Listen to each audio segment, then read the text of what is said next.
blinded by a rocket and white light can be the most dangerous. Yeah. Those three things stuck out to me a lot. Blinding illumination. Tell me where that one comes from, because that one gets me the most. You know, I mean, a lot of this stuff kind of surprises me. I think that in both writing and painting, a lot of it is such a subconscious process, you know. Mm-hmm. I think it's sort of like Bob Dylan in an interview, I think he was asked like a similar question. He was asked like, you know, where do you get your ideas, or something along the lines of, what does this line mean in this song, you know? And he said, well, I don't make this stuff up. The ideas are always out there. I just grab a pencil, you know. Right. So a lot of these lines, they come from my guess is my subconscious, and they are things that I write down and then later have a difficult time dissecting myself. That's interesting to me, because I always like the act of interpreting dreams. Yeah. And a lot of what your story's like is very dream state-ish to me. And I think I probably latch on to cutting illumination because I like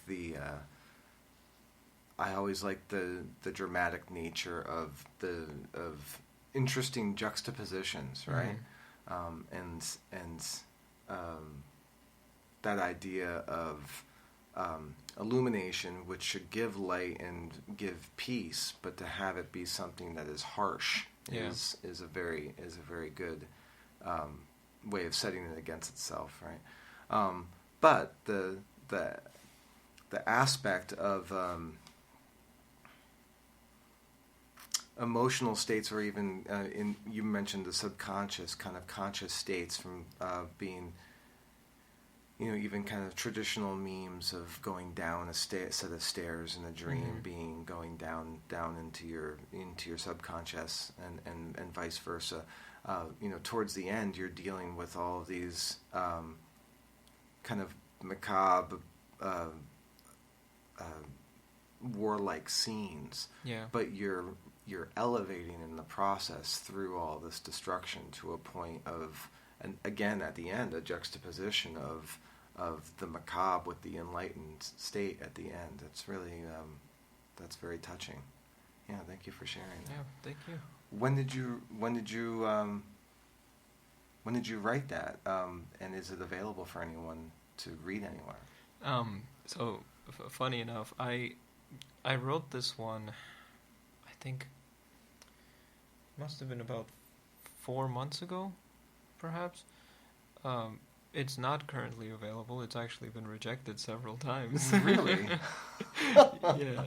I mean, so again, like, I'm in this process too, and you know, unfortunately, that's the way it goes. Isn't that funny? Yeah.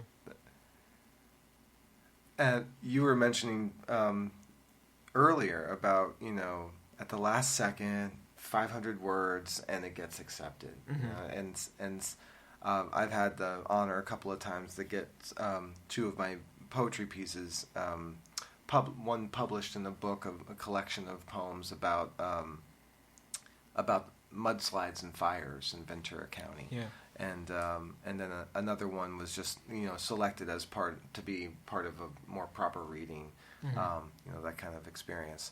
And both of them were things I wrote. One of them, I think I actually, and I'm sorry to whoever I was on the poetry group with for maybe having my attention away for a second, but like writing it in the background while I'm on a Zoom call for poetry in the last year, and I'm waiting for my turn, and I just all of a sudden get the inspiration, and I just type out something real fast and read it. I think one of them was actually like 99% written in like 4 minutes, going up to my turn to read or something like that. Yeah. And the other one was, not done during the actual meeting, but very close, like, half hour before the thing is supposed to start. And I'm just like, well, I didn't come up with anything. And then all of a sudden you just start writing and it's done. That happens to me all the time, writing lyrics for songs or a drum part or something like that. It's like Occam's razor situation usually provides the most congruent end result, right? Because it's all at one time. You're thinking, and that's not all the time. Sometimes you come back to it and you can wordsmith something, or you come up with a better way of describing something, or you get rid of kind of I remember my creative writing teacher in high school saying adverbs are the bastard modifiers of the English language. And he's like, if it ends in ly, it probably needs to be removed. Yeah. And which I always thought was pretty funny. Interesting note about him: Dr. Vanston was also the town mortician. Oh, wow. And there's this really awesome, dry, dark humor about him. It was really good. Yeah. Very funny guy for, his main day job being dealing with the dead, right? Well, I think you need to have a bit of a sense of humor to do that. It's funny. I ended up, when I got back into doing poetry a few years ago, I ended up trying to reach out and contact, called Vanston Funeral Home in Scranton, Pennsylvania, which is where I'm from. Mm-hmm. And I got to his son, and he had told me that, just maybe within the previous year, his father had passed. Oh, wow. But I had gotten this one published in a book, and I was very excited about it, and I thought he would have been very proud of the poem. So I sent it to them, and they wrote back this lovely note saying, Dr. Vanston's passed away, but we all read your poem, and we think that knowing him, he would have really loved it and stuff like that. It was very sweet really that they sweet, wrote back. yeah. They're very kind people.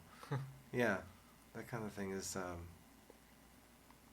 It's amazing, these people at these different inflection points in your life that can just kind of set you off on a path, right? Definitely. Yeah. Do you have someone like that you remember? I mean, you mentioned kind of AP literature classes and things Mm-hmm. like that. Maybe something more about that teacher that said you had a penchant for writing or something like that. Yeah, I mean, she definitely set me on the path to explore the creative writing process. But there have definitely been, many people in my life that have prompted stories.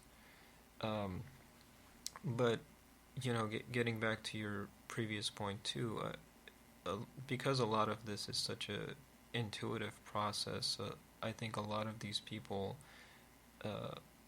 have, I guess, sculpted my subconscious, and they just happen to show up, in the stories.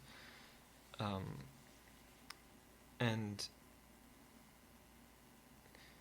they show up they show up and they create these stories sort of like in the most unexpected ways, as you mentioned, the poem that you wrote while on the Zoom meeting. Right. There's something that I think about often. I don't know if you're familiar with Alan Watts. Mm-hmm. Yeah, but he relayed this sort of anecdote once about there's this, I think it's like an old Scandinavian fable or whatever, about a man trying to defeat a bear. But the thing about this bear is that the bear can read the man's mind, and so he tries desperately to defeat this bear throughout the story. And he ultimately does, but the way he manages to do it is by accident. So it's like every person that we've interacted with has, in one way or another, shaped us, I think, and they help us produce the best work, but only, only when we're not actively thinking about it. Yeah. I think. No, it's who do we gravitate towards because we subconsciously know more about ourselves than we think we do? Yeah. And who forms things about ourselves in our subconscious just by their presence, Mm-hmm. Yeah. And a lot of times it's really hard to tell the two from each other, right? Yeah. Because what do you notice because you gravitate, and what changes you because of its influence? I don't know. Mm-hmm. That's an interesting spot to think about. When I think about those kinds of things, I think about like sports coaches, that I've had. Yeah. Like, I always put these little things in songs of mine, and you'll hear them in the background in a tune. But there's one where the main lyric is about kind of overcoming some sort of trouble or something like that. But you hear in the background me scream out like, if I can get the ball, you better be able to get the ball. I'm like the coach, and I'm like the older guy, and if I can get it, then you better be able to get it. You're faster than me, that kind of thing, right? And it's you have. I'm not sure how that kind of fits in, because that doesn't necessarily give influence, but I think it does influence kind of the motivation to go try. Yeah. Yeah. Well, I want to know, for those who are listening that have been a little intrigued about it, tell a little, give the listeners a little bit about where they can go to be in touch about Kind Writers, or if they're interested in submitting something, what do they do? If you want to speak specifically about the art portion of it, or if you want to speak more broadly, that's fine. Sure. Yeah, we have a website, kindwriters.com, Mm-hmm. simply. We're also on Instagram and Twitter, same handle, @kindwriters. Mm-hmm. And we take submissions through Submittable. Okay. Yeah, so...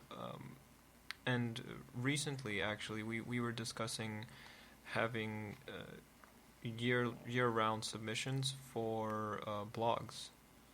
I remember you mentioning about that. So there's kind of like, it's bifurcated the ways that you could be on through the blog, or you could be on and get selected to be part of the actual the publication. Yeah. So the blogs, I believe we're gonna accept, like always, the fiction, nonfiction, and art. We do have a submission period. I can't recall what the months are. I want to say, when I looked at it, it was in that the time period is coming up, and it seemed like summertime. But Yeah. I'll have to check and see. You know what? I will check in the background while we're talking. Sounds good. Yeah. That helps. Yeah, and we accept submissions through Submittable. Some people email us their submissions. We honestly prefer Submittable, just because it helps us maintain organization. But in some cases, email is better if, I don't know, Submittable doesn't work for some reason for you.